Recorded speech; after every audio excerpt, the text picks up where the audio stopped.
Alright, ito naman pag-usapan natin about nga dito sa balita sa Billionaire.com. Alright. Billionaire lang. Di ko. Billionaire.com tuloy.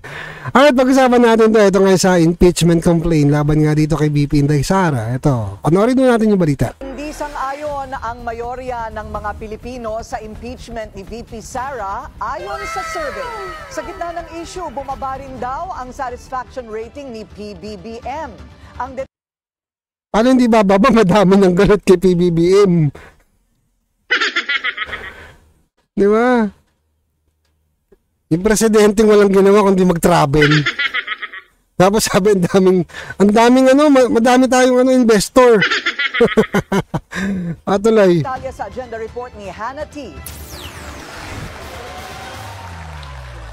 Nakatakda pa lang mag-convene ang impeachment court para kay VP Sara, pero hati na ang sentimiento ng publiko.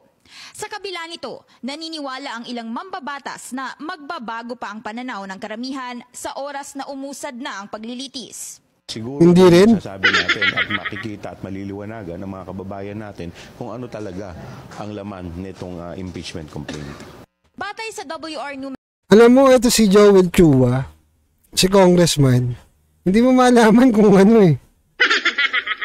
Nung nakaraan, binulungan si Sara. Trabaho lang, wala tayo na. Walang personalan. Napag-utusan lang. Di ba?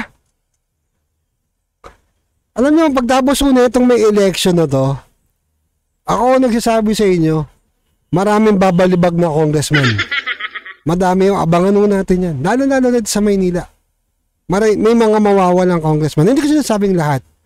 Kasi meron talagang matitibay ang sikmura. Tuloy natin. Pero survey, 47% ng mga Pilipino ang hindi pabor sa impeachment ng bise.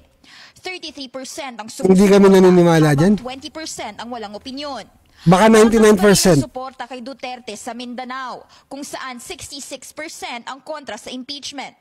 Pero sa Metro Manila, 48% ang pabor sa galaw ng Kamara. I think para sa akin personally is these surveys would only speak about how important the impeachment process is to the people. Pero habang hati ang opinyon ng publiko, walang kasiguraduhan kung anong magiging hatol ng Senado. 43% ng mga Pilipino ang walang tiyak na opinyon sa impeachment trial.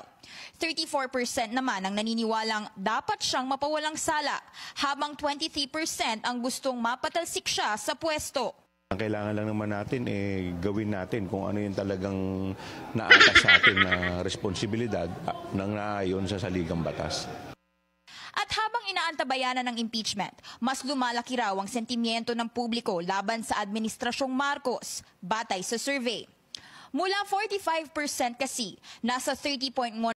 Alam niyo mga kababayan, marami nang galit na galit. No? Hindi lang sa kamara, kundi sa palasyo.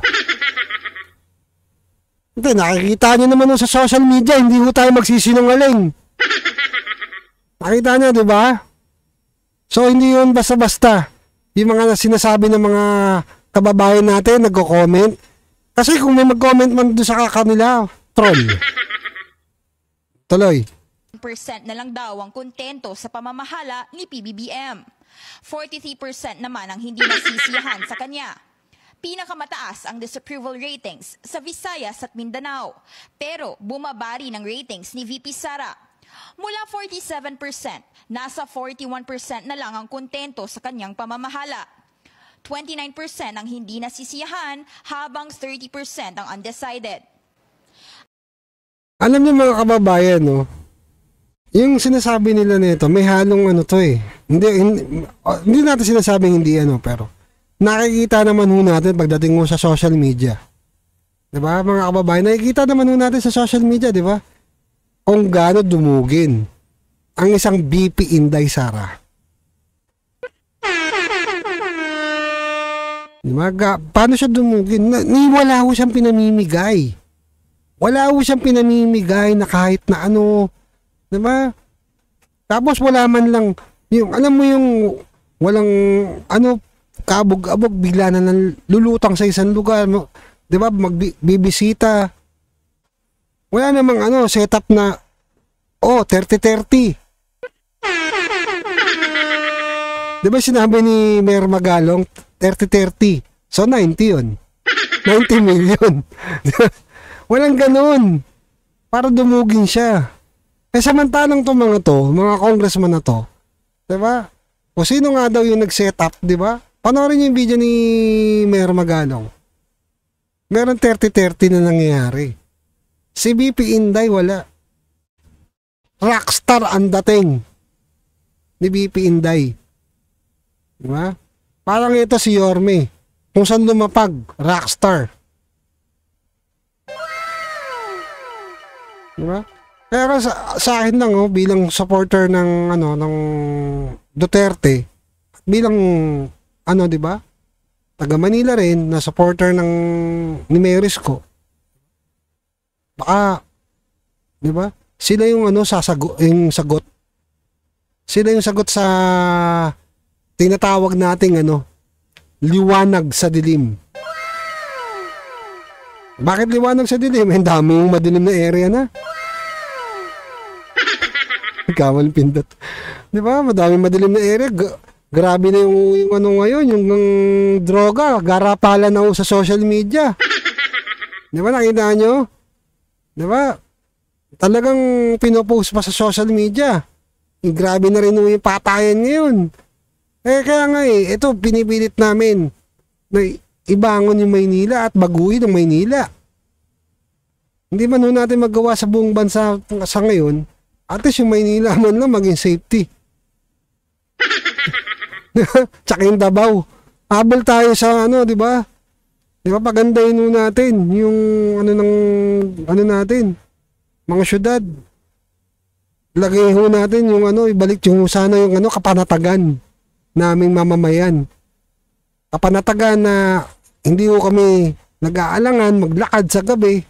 Bukod diyan, 'di ba? Yung mga kamag-anak namin, yung mga anak namin, 'di ba? Panatag kami. Yun lang yung sa amin, 'di ba? Kaya ito yung sinasabi nila na hindi bumaba ang rating ni BP Inday Sara. Hindi ako naniniwala diyan. Kung saan nga lumapag si BP Inday, sabi ko nga kanina rockstar ang dating. Maraming nagmamahal kay BP Inday. Ako, para sa akin, di ba? Iba po ang isang BP Inday Sara. Di ba? Kung siya lumalaban ngayon, hindi rin ako bibitaw para kay BP Inday Sara. Maniwala ko kayo. Kahit nga ako siguro magpakalbo ko pakita ko yung buhok ko. Yan. Magbibigay tayo ng suporta at papakita natin, magpapakalbo pa ako. Diba? Para ako si Rizal pala. Pag kinalbo ko nito, lapad na ako, baka Diba? So, yun lang, diba? Wag ko tayo basa-basa maniniwala, mga kababayan. Dahil para sa akin, iba ho talaga ang isang BP Inday Sara. Marami hong kababayan natin na nagmamahal at marami hong nagmamahal na OFW. Yun lang yun. Kaya, may awan Diyos. Yung sinasabi natin liwanag sa dilim, makukuha din natin yun sa tamang panahon. Right?